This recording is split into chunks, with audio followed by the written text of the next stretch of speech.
Hi అండి.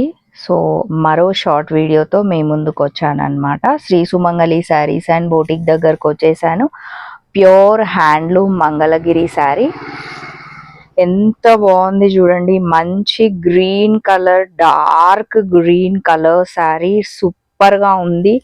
So దీంట్లో already blouse వచ్చింది. కాకపోతే వీళ్ళు ఇలా సెట్ చేస్తే బాగుంటుంది అని చెప్పి ఇప్పుడు కలంకారీ ప్రింట్ శారీ, మంచి పెన్ కలంకారీ బ్లౌజ్ అనమాట. ఇది ఇలా సెట్ చేసుకుంటే చాలా బాగుంటుంది అని చెప్పి ఇట్లా చేశారు. ఈ బ్లౌజ్ ఇష్టం లేదు అనుకున్న వాళ్ళకి మనకి శారీలోనే బ్లౌజ్ వచ్చింది. ఓన్లీ శారీ కూడా తీసుకోవచ్చు అనమాట. ఇది వచ్చేసి మనకి మళ్ళీ సపరేట్ బ్లౌజ్. ఒకవేళ శారీ కాస్ట్ శారీకే ఉంది, బ్లౌజ్ కాస్ట్ బ్లౌజ్కే ఉంది అనమాట. చాలా బాగుంది కదా శారీ. సో మరో షార్ట్ వీడియోతో ఇంకో వీడియోలో మళ్ళీ కలుద్దాం.